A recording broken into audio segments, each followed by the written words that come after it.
this notion that we have to seek to find something, is that I have to be out there looking and doing to find something, where in reality, everything you could ever need or want is actually inside of you already. Like, it's there, and we just need to remember it. It's just, this whole journey is literally a journey of remembering. It's remembering who you are, who you came into this life to be. Welcome to the Warriors at Work show. This is Jeannie Coomber, your guide and host.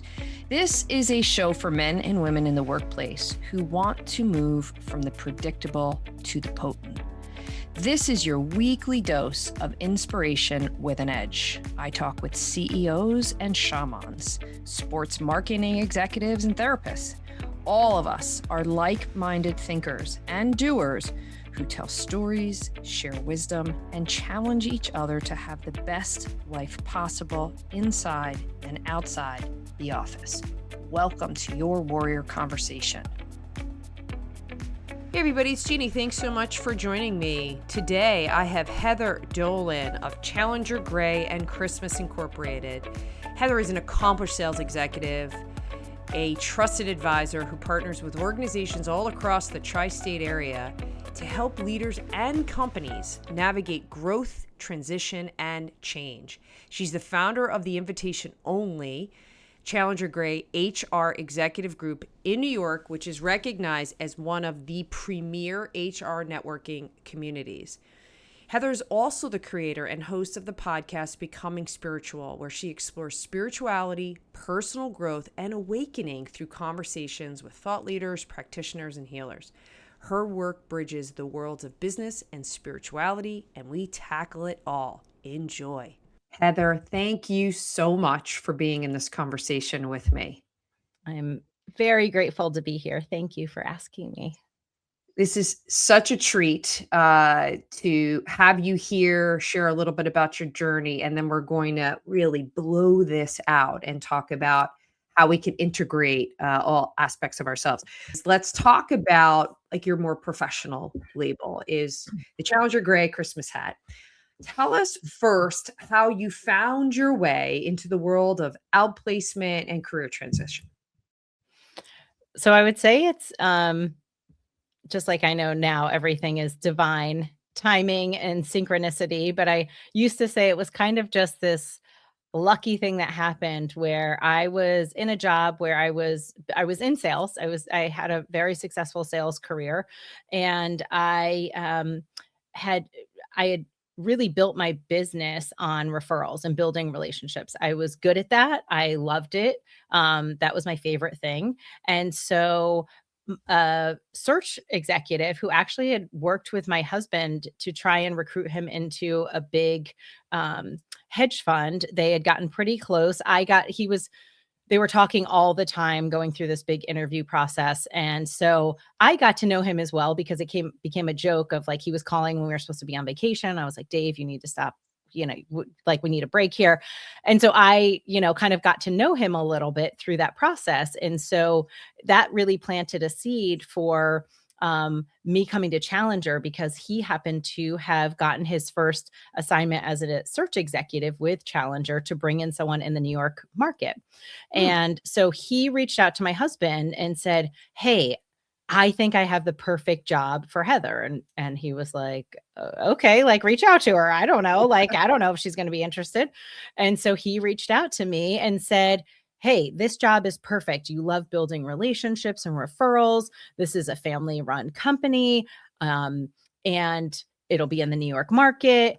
What do you say? They are really good at what they do. They help people. I think this is going to be so good for you. And I was like, okay, I'll have a conversation. And so it literally just started so simply from this kind of little seed that got planted. And yeah, I ended up meeting my who would become my hiring manager and boss for a while. He ended up leaving the organization a little while ago, but met him, and he talked to me about the work that they do. And it's funny because I worked for a Fortune 1000 company, and so I didn't know what outplacement was, and it didn't make sense to me. And at the time, it was this was almost 17 years ago. I Googled and I was like, well, I don't understand. Like, why would someone offer services if they're letting someone go. Like it didn't click to me. And so I sometimes have to remember that when I'm talking to people who have never used services like this, because they have the same thought is like, well, if you're letting them go, almost like, who cares?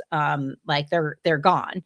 And so it took me a little bit to realize it's brand protection. It's helping the Mm. people who are remaining see how someone is, being treated on the way out. It's just as important as you're being recruited into the organization. And so it took me a little bit to kind of realize, oh, this is like a really nice thing that they're doing. Okay, yeah, I want to be a part of this. And it was almost that simple.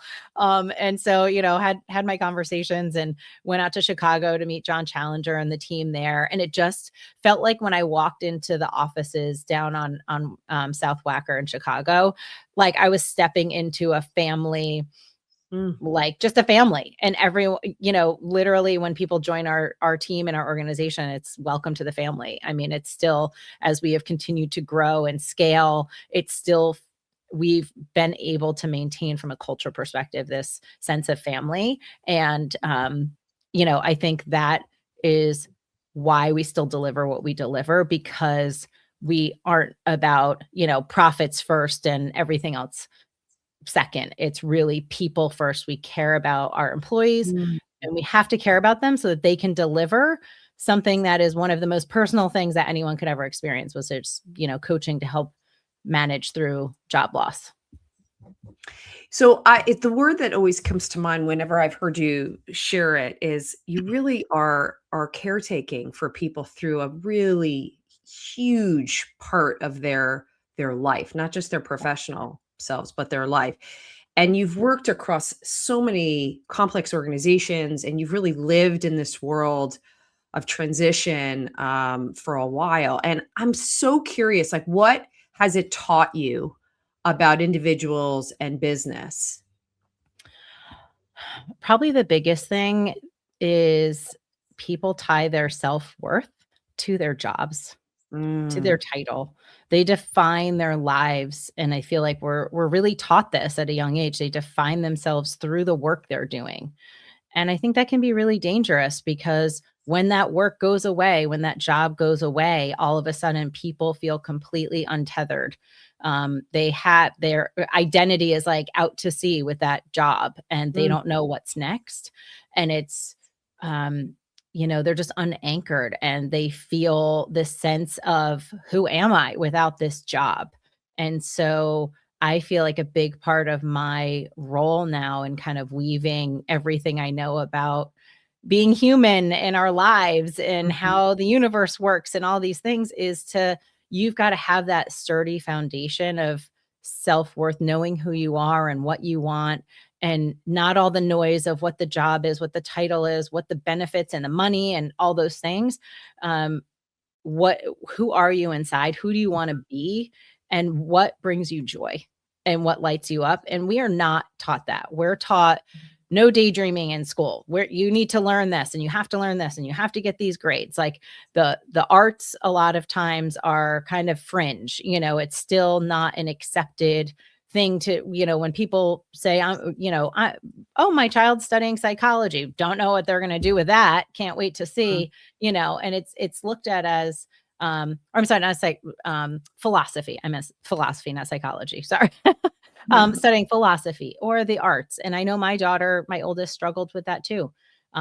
She's a music major, and she has thanked us many times while she's been at school to say thank you for supporting this, because she has a lot of friends whose parents are like, you can't make a living doing music or theater. Like, Mhm. no, you have to get a real job, and then you can do that as a hobby. And so I think we're really taught at a young age to not embrace these parts of us that are our gifts and who we really are and where we find joy. And it becomes a hobby or something we can do when we have extra time outside of work. And so I think, you know, as organizations are looking to bring people in, it can't just be work, work, work all the time. And I know we've put up a lot of barriers of what's appropriate in the workplace. And I don't want to ask these questions because I don't know if I'm going to offend this person, or maybe that's Right. getting too Right. personal, but we don't get to know people as people anymore. And so I just think, work has become all encompassing for people, and they have no identity outside of that, or that's a big part of who they are. And when they lose their job, it's like an identity crisis for the most part. That resonates with me so much because I think the business world, but the climate, I think in the last couple of years is heavily production, transaction oriented, and it perpetuates all of the behaviors that go with production and execution. And think about all of the buzzwords that come up with competencies, and it's ensuring that there's less self-orientation and self-identity. And Mhm. then when that machine makes decisions on your behalf as a human and you haven't connected with that self identity, there you are going, what am I going to do now? This is all I've known. So I love that that's part of the narrative. And I'm curious, how do you start to talk about that with someone that is going through this huge career transition, that it has this identity and they're so intertwined with a professional profile on what they do, but yet you're surfacing, we have to get to the root of who you are. So tell me a little bit more about what that conversation is like for you. Yeah. And I can't say everyone, has these conversations. I can speak certainly for myself, and when I talk to people, especially executives, because I find executives so often they feel like they've put their lives on hold almost to build this career, and they followed, climbing the ladder and the opportunities, and thought this is what's, we're always all like searching for the next thing that's going to, when I get here, I'll be happy. When I get here and I get this, I'll be Yeah. happy. And so when this happens, usually I'll say, first of all, like, what are you doing to care for yourself right now? Like, that's one of my first questions. Like, because they'll, I'll get on a call and they'll like start spewing their pitch that they've worked on and crafted, and, probably put through all the AI filters to make it sound just like perfect. And then when, I don't even ask why they left their last role, because to me, that's not important. But most of the time it will also be volunteered, and it's very much in a defensive posture of like, I have to defend this, and it's not something I did, and let me talk about this and this. And sometimes it's like 5 or 10 minutes and the person's barely taking a breath, and I just kind of sit there and I'm like, okay, thanks for sharing. So what are you doing to care for yourself right now? And I think for some, it probably smacks them in the face. Like, wait, what? Why are you asking me this? But also I think no one asked them this. So I think it's a really important question to start with, and just try and level set a little bit of, what are you doing for yourself right now? And people will be like, oh, well, I've been able to go to my kids' games, or I've been able to like do this or that. And I'm like, no, like, what are you doing for you? What are you doing to care for yourself right now in this moment? And it definitely catches people off balance, because I Mhm. think we just don't, usually in job search is like, okay, well, what are you doing? Or maybe I can help you network, or what are you doing for your resume or whatever. And I Right. think it's going back in and resetting and kind of coming from this foundation of, am I okay? And I feel like we did that during the pandemic. Like, we all got to, people wrote books. Are you really okay though? How are you Mm. really doing? I really want to know. And it's like we've kind of like gone back and kind of put that in a box and shelved it again, where it's like, I don't really want to know how Right. you're doing. I actually want to know how you're doing, because I feel like if you don't have that foundation of like, are you okay? And how are you taking care of yourself right now? All the other stuff, it's like I always liken job search, even the work we do, to building a strong foundation. And if you think about building a house or any structure, if you don't have a foundation, you just throw up some walls on a lawn and then start putting on a roof and windows, like, not, it's going to collapse pretty quickly. It'll collapse. Versus you have to build and dig and solidify the foundation first. And for me, that's coming back to like, what practices do you Mm. need each day?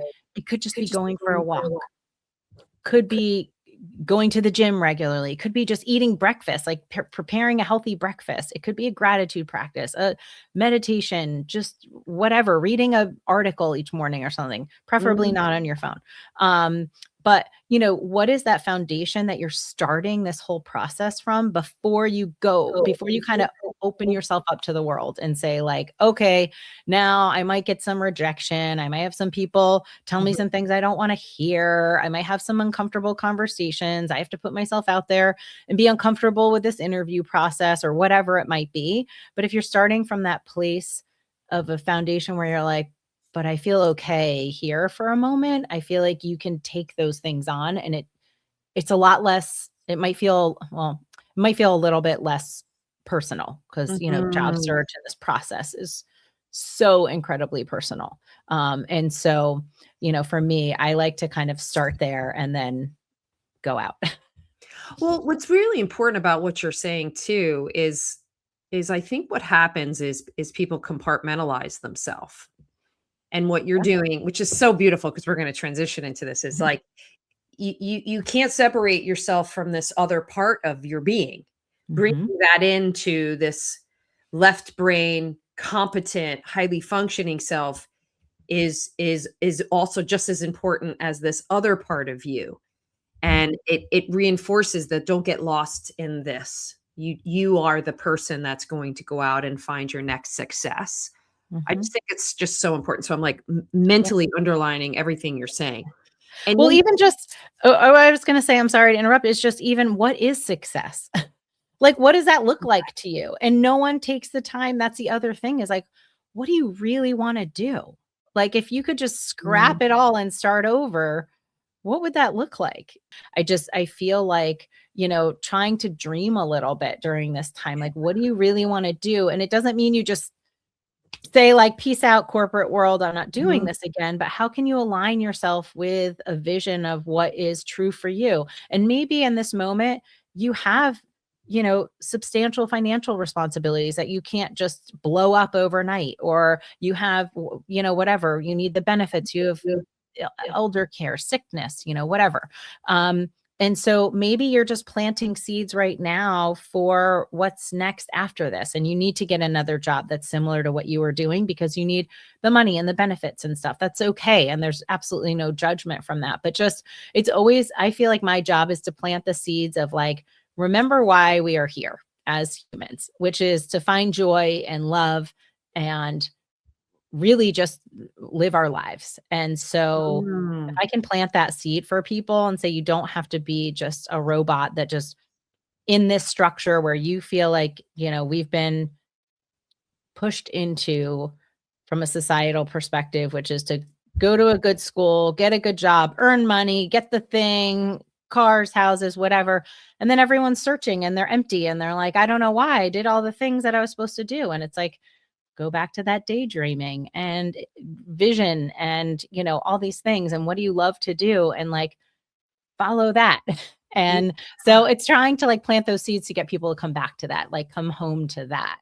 I think is a big part of what I want to do. And it's, or what I guess I should say, I try to do when I have conversations. And some people are here for it and others are just like, yeah, no, I just need to get a job now. And I'm like, okay, they're not in a place to receive that, but there's no way that I didn't plant a seed in there. So, yeah. Well, one of the things you founded, building upon that philosophy you just shared is the Challenger HR Executive Group. And I just love what this is and how you're doing what you're doing. And I just would love for you to tell us a little bit about the journey, the catalyst behind it, and tell us a little bit about the group. Yeah, thank you. So myself and actually another colleague of mine founded the New York chapter of the Challenger Executive Group. And so it was kind of part of one of the things I was brought on board to do when I was hired was, hey, we have these groups with kind of these structures across the country because Challenger's model has always been to help the HR community because they're the ones who typically would be bringing us in or at least having the conversations around outplacement. And we also do coaching work to help them when they need help. Because a lot of times people think, oh, you're in HR, you should be good at this. Like, you don't really need help. You don't need outplacement. Like, you know how to do this, which I find is actually the opposite. maybe we'll talk about that. But so the group, when I came on board, was to start a chapter in New York. We had them in kind of other big markets, and they were really successful. What I love about it is we all run them really, again, with our own agency, I think our own values. And then of course, in our markets, everything's so different. The New York market is completely different from the Philadelphia market, from Chicago, from Tampa. And so when I started the group with my colleague, it was to really, just bring HR people together, to have a space where they could be vulnerable, where they could share, have a confidential, definitely the confidentiality is incredibly important so that people can open up.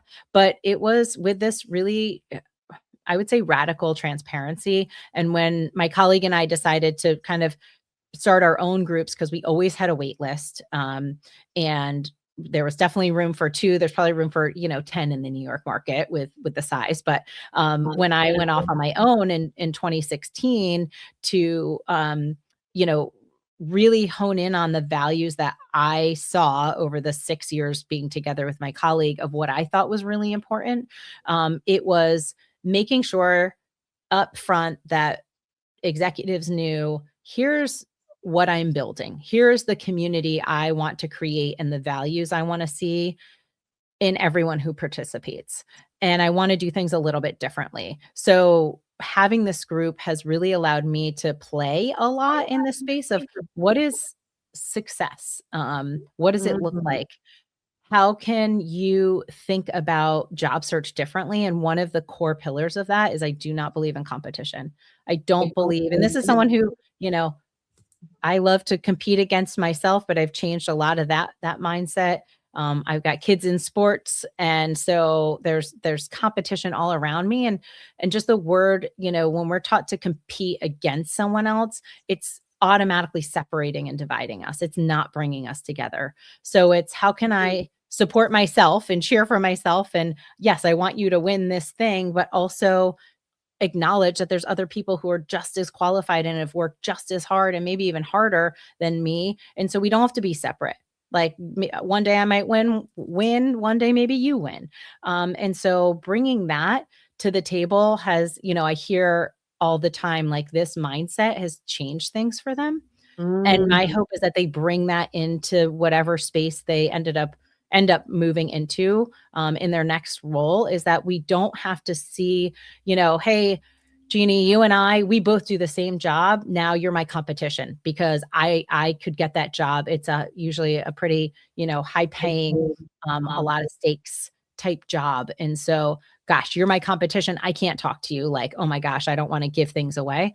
Versus what I've created is, hey, you know what, Jeannie, like, we're both going for this job. Let's grab a coffee and talk about it. And what's your experience been? How can I help you? What information do you know that maybe might help support me in this process? And whoever gets it, in terms of how I see the world, that's what's meant for them. And if the person who doesn't get it, it's because the universe is making space for whatever is meant for you. And so you have to have that deep trust, which can be very difficult when you're in a place of fear and lack, to feel like, oh my gosh, I have to win this. Like, I have to, there's high stakes. But when you take a step back and you say, I know whatever is meant for me is going to find me. It is going to come. And that might mean I don't get this job, or I don't get this job or this job. And it's just because the group is so sick of me saying this, but every time someone's like, well, I think they ghosted me, or I just found out I got the rejection or whatever, I'm like, yep, not meant for you. Great. Now you're moving. That just means one more step towards what is meant for you. And if you can embrace that mindset instead of, oh, I got ghosted again, oh, I didn't get this, it changes everything. And so kind of trying to see, instead of see each other as competing, because I've had 2 of 2 finalists, 2 of 3 finalists, cheering each other on till the end, literally rooting for each other of like, no, I think you're going to get the job. I think you're a better fit. You seem to resonate much more with the CEO or whatever it is. It's a really beautiful thing to witness in the group. And I know that that's rippling out in their own lives, that they'll take that, I hope, into their organizations of like, gosh, if we could step back a little bit and just not be in this, like, I have to win at all costs. And how can I, by helping you, help myself, by helping myself, help you, help others. that is going to create the environment where work, I hope, doesn't always feel like it's tremendous work. So, I love that so much. I'm literally smiling from ear to ear because it it it completely addresses the language that I hear all the time is the scarcity mindset. Oh, the job market's not good. Oh, it's really hard out there. There's really less. I'm going for all these interviews, but there's all these candidates. And what you're doing is creating community around the job search process. And that's community, first of all, that they're going to have forever because they've Yep. gone through these really, really personal experiences together with each other. It Mhm. is so beautiful, and I know it's gonna have a ripple effect as they land in organizations. They're gonna create cultures where this is shared vision, shared purpose, and it's Mhm. no longer this singular point of view, this singular task that I have to accomplish for me.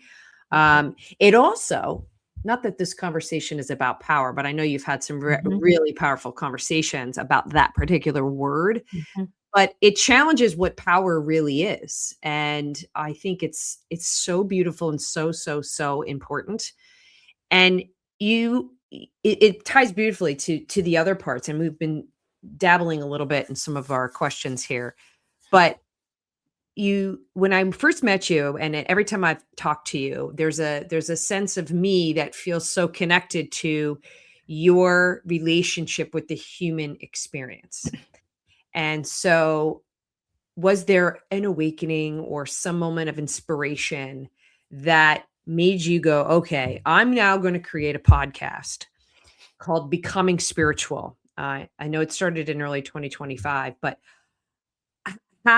where were you? What was going on where you were like, you know what? This is now I'm going to bring some very deliberate conversation to the world about things that I think, you're already doing this in your day to day, but Mhm. tell me about that journey. Yeah. Um, so it was a process, just like anything. It evolved over time. So during the pandemic, very early on, just like, now we know kind of in this spiritual community, it was a big point of awakening for people to kind of wake up and see, hey, I am this spiritual being having a human experience, not the other way around. And when I say spiritual, um, I'm not talking anything having to do with religion or dogma. Like, there's no dogma. It's literally, we are energy. Mm, Everything is made up of energy on this planet, and it can shift and change in any moment when you decide to do so. And so, from a kind of the becoming spiritual for me was a lot about my journey of how I kind of am where I am today. And I started the podcast, and we launched the beginning of 2025, was because during the pandemic, I went through my own awakening where I literally, it's like, think of the Wizard of Oz. That's the best way to describe it. Is, you're living life in like black and white, and all of a sudden mm. you see color, and it's like your eyes are seeing things differently. Um, the world looks brighter even when it's dim. And during the pandemic, especially when we were all struggling to just figure out how do we navigate the world without a lot of our comforts or things that we've been Mhm. doing, or our communities, like how do we create new community? And I created, I became a part of a couple of communities that were um, so intentional and so beautiful and supportive. And I'm so grateful that I found them. And I wouldn't have, had we not been in the pandemic and been limited as to, because my time would have been pulled here, there, and everywhere, being Mm.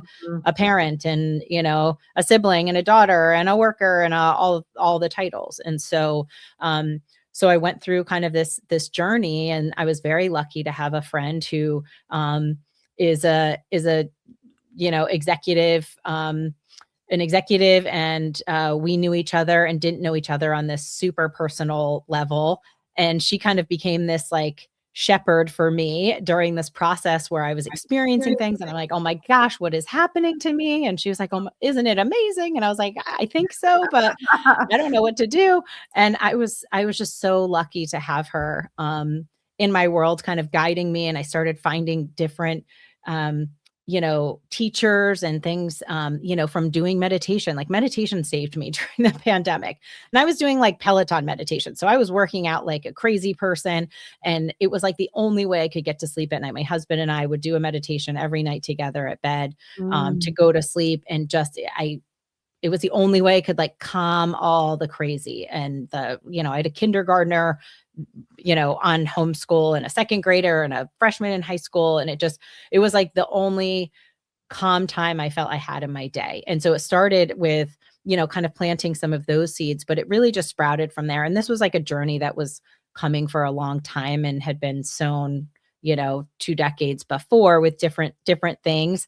And so for me, going through the pandemic, it really just opened up my eyes to like, why are we here and what are we doing? And so becoming spiritual became kind of that part of the destination, but we're never really at a destination. So I should say more of maybe one big plot point on my journey of I want to share a lot of what I've learned, and these beautiful people that have come into my life that are healers and teachers. I want the world to know about them, because a lot of people who are doing just absolutely amazing work in this world aren't great at getting themselves out there. Right.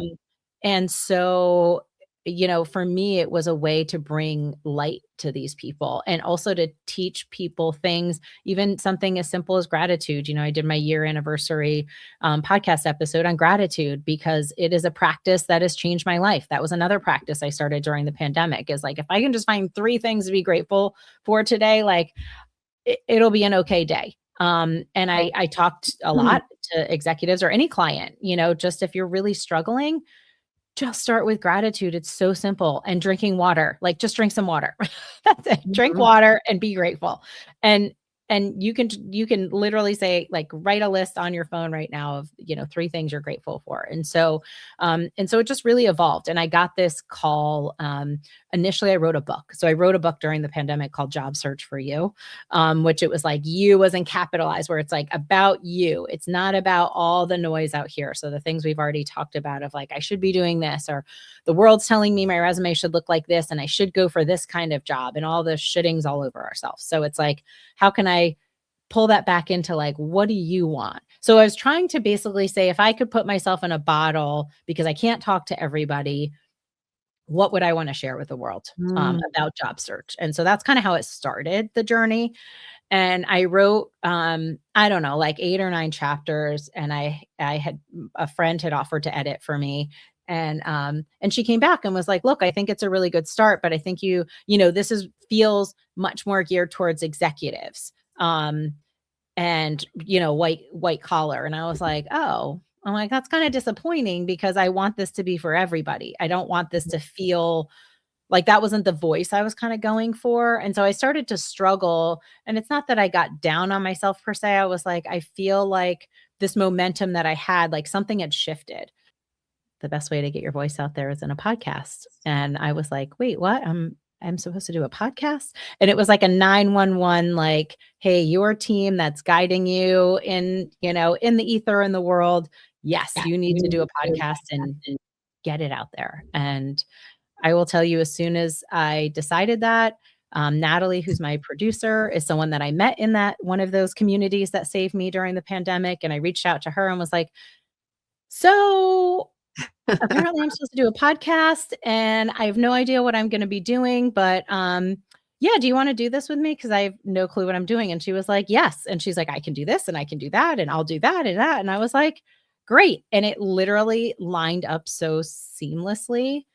And it's like, that is such a sign that you're on the right path when it's just easeful.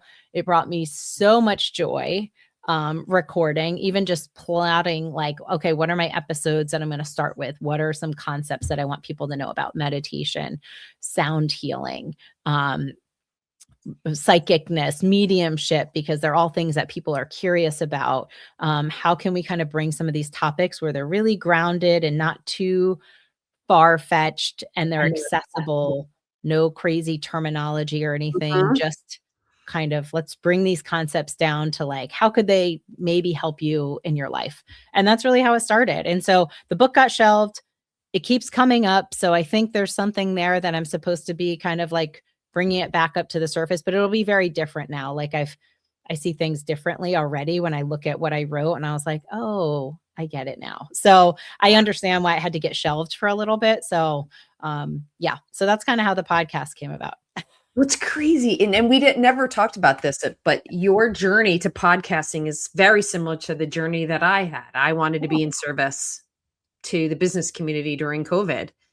And I just thought, well, why don't I just share whatever I've learned over, I guess that was 15, when I was 15 years into my business.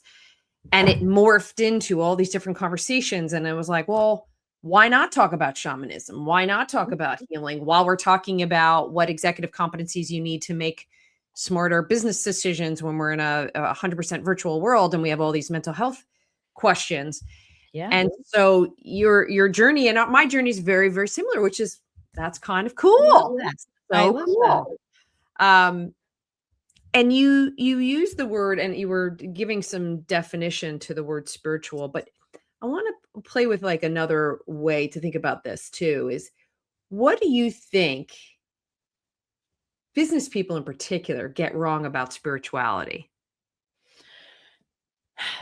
I think that the biggest thing is, you know, it's something out there. Like people say like, oh, this is really in left field, or it's, woo, which I am not a fan. If anyone's listened to my podcast, I do not like the kind of like woo woo name, because I think it others things. But I think it's this notion that we have to seek to find something, is that I have to be out there looking and doing to find something, where in reality, everything you could ever need or want is actually inside of you already. Like it's there, and we just need to remember it. Yeah. It's just, this whole journey is literally a journey of remembering. It's remembering who you are, who you came into this life to be. But we've got all these like layers of nonsense of, kind of this patriarchal structure that's told us, no, you're this, you're that, you have to dye your hair. Like you can tell I'm not listening to that anymore. It took a long time to unwind that. Like, I want to show up as my authentic self. And I think most people, you've got a lot of layers to shed to kind of figure out who is that. And so for me, it's realizing that you don't have to look anywhere outside of yourself to find everything you need. And so for me, it's pulling that back in, I think. And it's, some of my favorite teachers have never gotten taught by anyone, where I'm like, how do you know this? And they're like, I don't know. I just know. And it's that they have spent the time just to be quiet and tap listening. in. Listening. Yeah. Do you think that job loss and career transition or disruption from a career perspective could be a sort of awakening? Absolutely. A spiritual awakening? Yeah, I think it leads to that for so many people.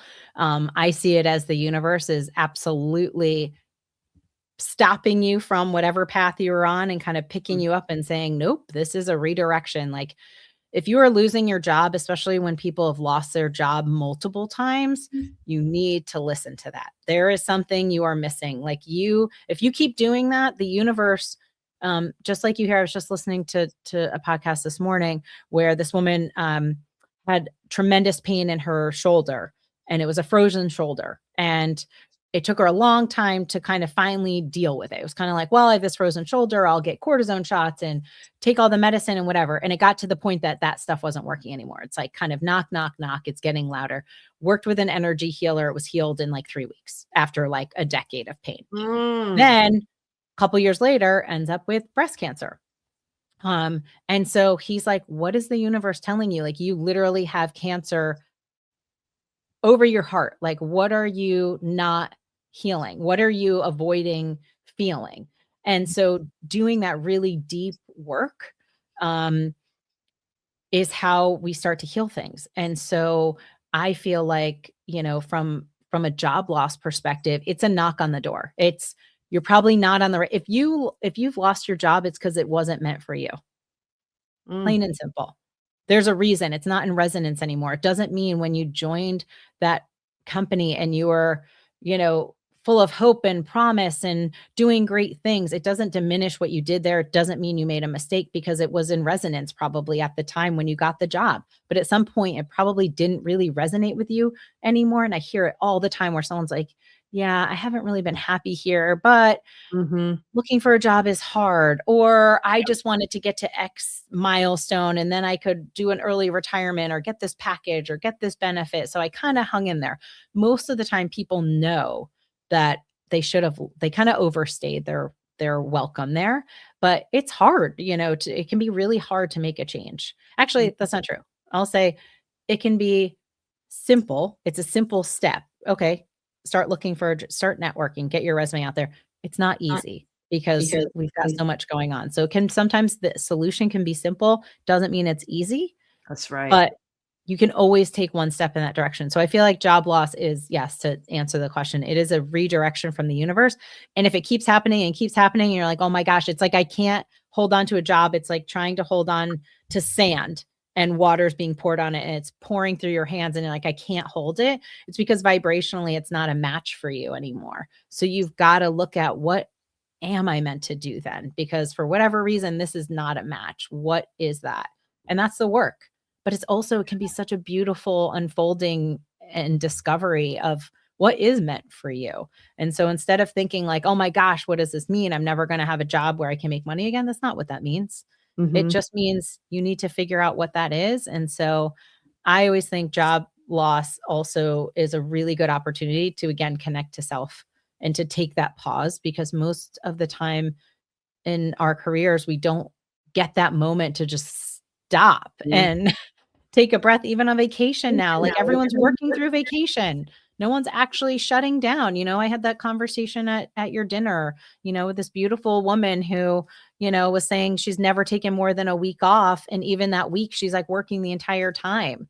Right. And a couple of us were like, no, your goal is to take a 2-week vacation, because it will take your body and your nervous system a full week to like just calm down and come down from work. But you have to commit to that, because it's like you never get that rest. You don't recharge. And so, I just think it's so important that, sometimes that job loss is like, no, your body needs a reset. Like it is past, time of, whatever you've brought in, it needs a reset before you end up with some type of dis-ease or something else going on. And the other thing I'll say about that, what I think is interesting timing, this comes up, I'd say at least one of every 2 people, if not even more often, is that there is some kind of illness in the family or family caregiving situation that happens to coincide when job loss occurs. And I just don't believe that that is a coincidence. I believe it's a beautiful message from the universe of, you now have time to spend with this loved one or friend that is going to leave this earth plane. And I can't tell you how many executives lose parents while they are out of a job, or need to be like sole caregivers to them, or siblings or children. And it's because they would not have taken that time. And then they would have been so regretful. And they always say that if I had been in a job, I never would have committed the time to help take care of this thing and get my parents settled in a home, or move them here, or help with selling their house, or whatever it is, fill in the blank. And they are so grateful that they had the time and were able to spend it with them, because they would have just been like, yeah, I'll spend time with them next weekend or on the week. And then they're gone. And then it's like, I missed it. And why? Like for what? And so I do find a lot of times there are some big life things happening, and it does allow us to actually really put our time and energy into those life things, even if it's, challenging things. But it's like, you'll never regret that time. You'll never regret that time you ended up spending with a loved one who might not be here anymore. I want to go back to, you used a word that I thought was really important. To do this self exploration, it is work. And a lot of people are afraid to do that. They're afraid that I'm going to get too soft. I'm going to lose my edge. I don't want to go to the squishy place. I had a client that said, I don't want to let the demons in. I'm very comfortable in this highly production oriented environment where I have to execute and meet goals and strategies. And I'm like, you know what? It's a strategy. It's a strategy, but wherever you go, you're still there. Yeah. And so eventually it's going to come in. Yeah. And you don't need to be afraid of it. And Mm. it doesn't mean you have to sit on a living room pillow for an hour and a half a day in meditation to usher in all of this. You can take even micro breaks of Mhm. just mental exploration. One of the things that I've been playing with a lot, and this is for me and with a lot of my clients, is like, well, what conversations are you noticing today? Just even noticing. That's it. Mm. Just use that word. What patterns are you noticing? What conversations are you noticing? And how does that align or not align with the conversations you want to be having? I love that. And that's actually something that I was thinking about for this conversation. When we zoom out and we're thinking about the future of leadership, I believe that it's going to require, it's not going to be optional, and we're starting to see it, much more emotional depth, much more self-awareness, and spiritual awareness and intelligence. What are your thoughts?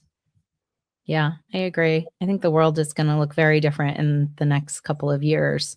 Um, I believe that companies that look at you as a whole person, and are okay with all your messy middle Mhm. stuff, those are the ones that people are going to gravitate towards. They're the ones that are going to be bringing in top talent because people are going to be like, I want to work there. Like it's like Mhm. the Harry Met Sally. Like, I want what she's having. Like Yeah. when we see people who find joy at work, I mean, I hear it all the time where people are like, oh my gosh, you're so passionate about your work. Like, you're so lucky. And they're like, are you guys hiring? It's like people want to, I believe, really be their authentic selves. And like, while some of those things feel squishy, like to be able to take those masks off and say, yep, like I got babies at home. And during the pandemic, that was okay. We had CEOs with like naked kids on their laps on Zooms. And for some reason that was okay then. But then we've gone back to, nope, I need you in the office. And I don't want to hear that your kids have, this game or their art show. And so sorry, you want to work from home today. Nope, I need you in the office because I'm fearful that you're not going to be productive. When in reality, we know it's actually their own fear being projected onto us. So, Mhm. um, you know, I think the companies and the leaders that lead, one of the things I'm sure you hear all the time in engagement surveys and feedback from employees is transparency. Like they just want to know. No one wants to be lied to. No one wants to be told, hey, you're doing a great job. We're going to get you set up for a promotion. And then they get called into HR thinking, hey, I'm going to talk about my raise. And then you're getting let go because actually there's this whole other thing that's happening. And while, yes, you're a great performer, sorry, we decided we're selling this business off. And so actually you don't have a job anymore.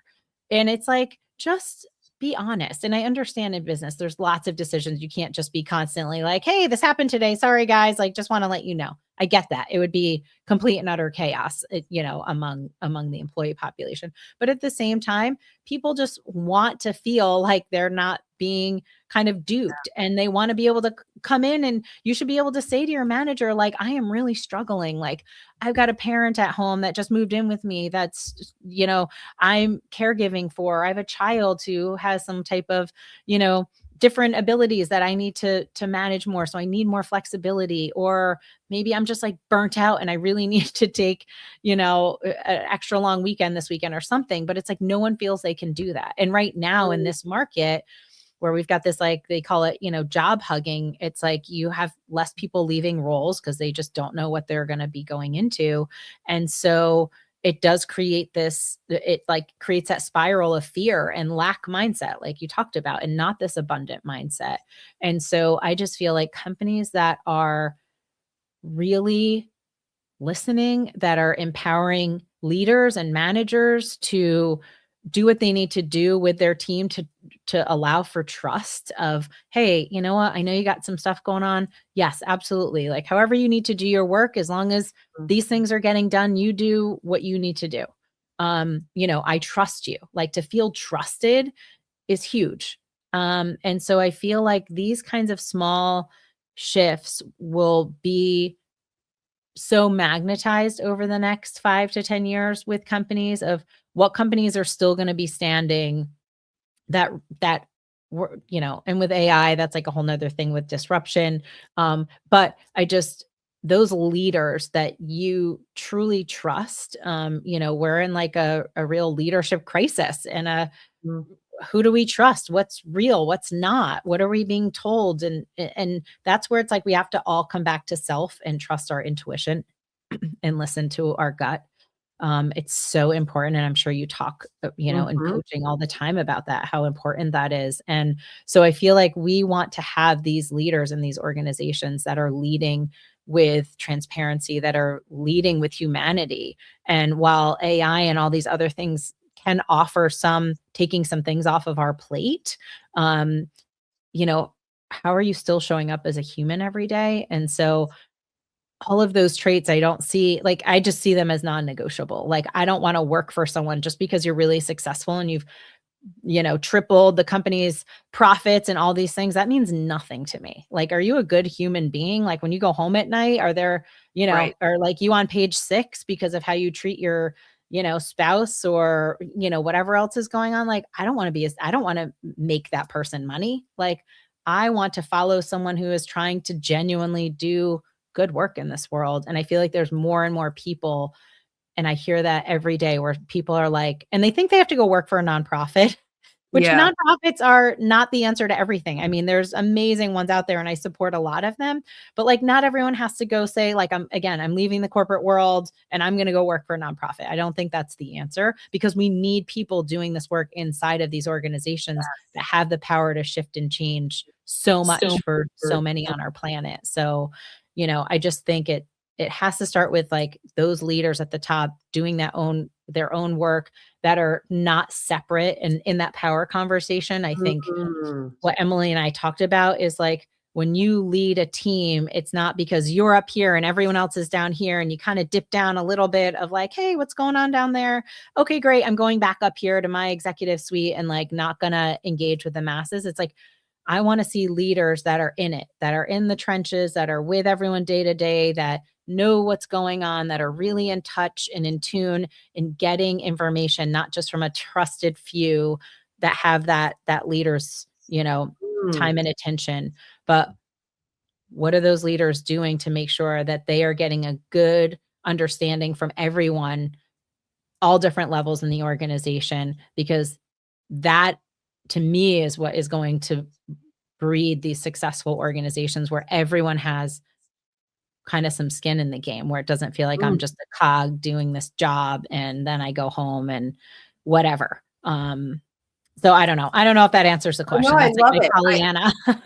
Well, one of the things that I was thinking about as a way to wrap up this conversation, just building upon what you were talking about, some of those behavior skills, attributes, but also personal philosophies on how people want to live their life. Mhm. I always think about, business and spirituality.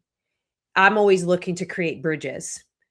But here's a fun question. If the Mm, two, there were mhm, like these entities, this mhm. energy, they're at a table together.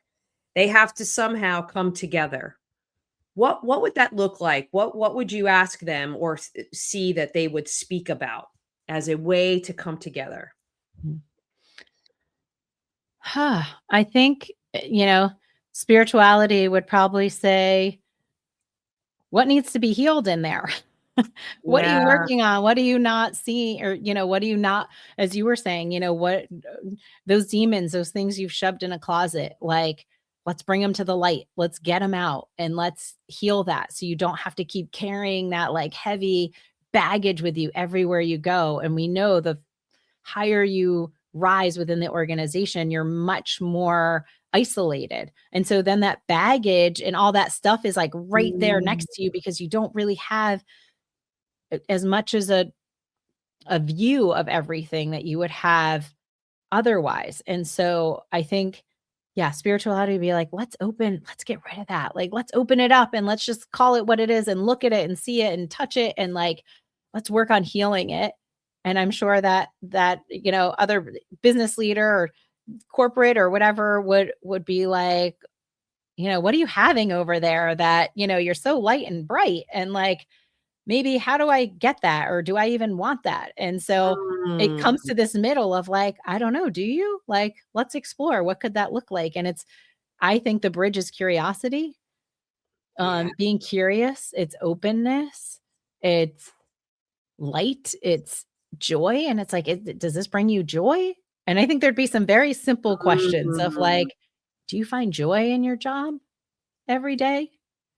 And I can't imagine, honestly, most leaders would have a resounding yes. They might say, I find some, but that's probably not the first thing I'd use to describe the work I do right now. Um, and again, I'm not like complete Pollyanna that I think everyone's going to be skipping to work and like, oh my gosh, I'm in my dream job all the time. But I think it should be more of the time than less. And if you never have it, then I think that's a big like, oh, wait, what's happening? So yeah, so I think it like their bridge together would be those couple of things of, curiosity, of course, like, well, what are you having over there? And well, what are you having over there? And where can we meet in the middle and figure out, we probably have a lot more in common than we think. And Yeah. like, let's uncover that first because in the end, I believe we all just want connection and community. Like that is it. And I feel like as you become a leader, lose a lot of that. You lose a lot of connection. You isolate yourself a lot from the population within the organization. And I truly believe and I think this is where we're going as a human race. And I think it will trickle into naturally the organizations is like we all crave community in one way or Mhm. another. And a lot of us find it through our work. But how can you find it in your everyday? So if work is not there one day, Right. you still got it. Yeah. So you wanna hear what I would imagine that conversation would look Yes, like? I would love to. I feel like the very first thing is, "Thank you for showing up. How do we work together?" Mm, Because what I see, this is my personal philosophy, is that we are working in systems that no longer work. So the hierarchies, the power structures, they're old. They're yep, built on manufacturing mindset, yeah. and there's so much room to usher in new philosophies, new ways of being. And I think the hardest part would be you have the business mindset will prove data metrics, again, thinking of Mhm. all of the competency is all the language and things that are measured in a traditional setting. How would you be able to overcome that with what does joy look like to you? What are Mhm. some things that you're thinking about? How do you bring in more of the unseen energies and things into your experience? But sort of a fun thing Yeah, to ask. So here's my last question. yeah. I want you to look out into the world 1 to 3 years, have fun with that. Mhm. How is Heather contributing? What are you seeing? What are you creating? Mm. Good question. Well, I think I already said, I mean, I know I definitely there's a book in there somewhere. And I don't think it'll just be around job search. I think it'll probably be a like kind of becoming spiritual, these little Mm, things that I've done, the seeds I've planted with the podcast, it'll probably be an expansion of that. I definitely am going to be I'm really pushing excited. myself to do more speaking outside of, podcasts and things like that to, um, how can I keep doing this and showing up for people in maybe some bigger forums possibly, but then I say that and right away I'm like, "Oh, do I wanna do that?"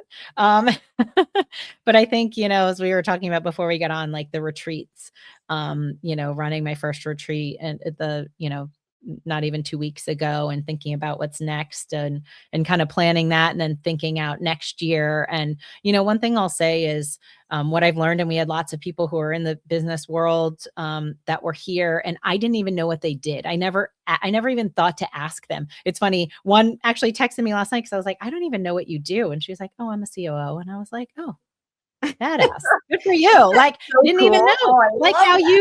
how you have your dinners, Yeah. like where it's like, I don't even know. I'm not looking at that identity and that mask because we are all so human and just coming together. It didn't matter. And I didn't even until like 2 weeks later be like, oh yeah, what do you do like for work? And I know you do cool tarot stuff, but like, what do you And so that was like kind of, I was like, oh, good for you. And so I think it's building more of that. Um, Mhm. and building it in a way, my partner who I did this retreat with, people are like, you could charge so much more for this. I got so much out of this and you could charge triple and whatever. It's not about that. Like, it's not about the money. And I think that's a really beautiful thing. I want this to be accessible for everybody. Like, for anyone who feels like, I need this in my life, but I might not have the resources. I don't want it to be out of, like, where it just is not in someone's reach.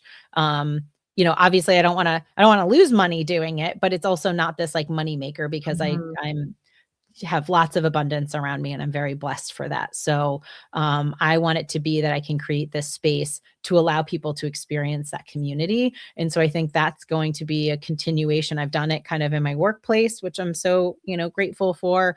And how can I keep creating community for anyone and everyone who wants to be a part of it? What does that look like, where it's not watered down to the point where it becomes this kind of like machine? Because I'm seeing that a Right. lot with a lot of people out there who have built and built and built and become part of big organizations. And now they're like, my creativity has been stifled and I've really kind of been selling myself to do this event and that. Like, I just want to be really intentional with how I put things out there, that it still resonates for me. And I feel like the people that it's meant to serve, it's doing that. And if it's not, I need to know and change that, because it's not like a kind of a, how am I making money doing this? It's literally like, how am I serving people? So I think Mm. continuing to figure out what that looks like, and iterate and learn. I learned lots of lessons from my retreat, that I'm, taking note of for next time, in terms of just how I spend my energy and whatnot. But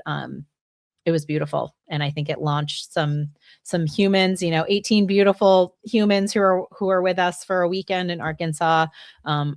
I know it changed the trajectory of their lives, and that's going to ripple out. And so, so I think doing more of that, because it's super, super fun. Well, what a great way to end our conversation. I'm so grateful Mm. to have connected with you, and really grateful of all these gifts that you're sharing with the world. So excited to see what the rest of the year reveals for you. So thank you Thank again, you. Heather.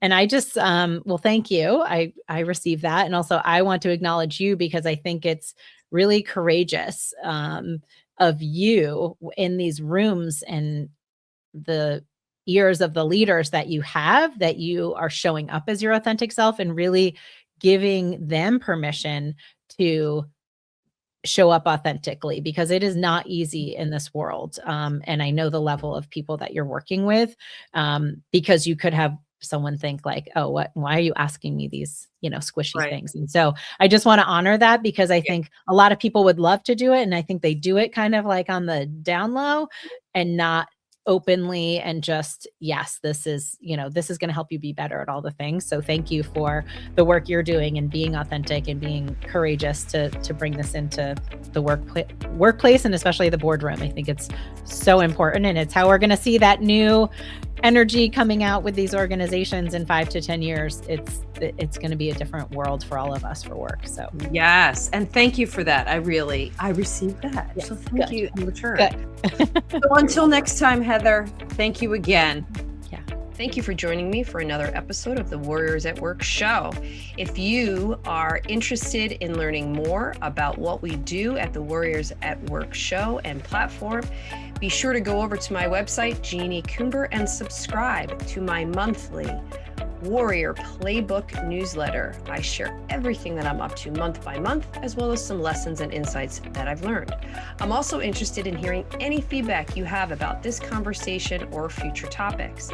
So reach out to me directly on jc@jeanniecoomber.com or on LinkedIn. Be sure to tell your friends and your colleagues about this Warriors at Work conversation. Subscribe, review, and rate us. It's the best way to get this message out into the world. Be well.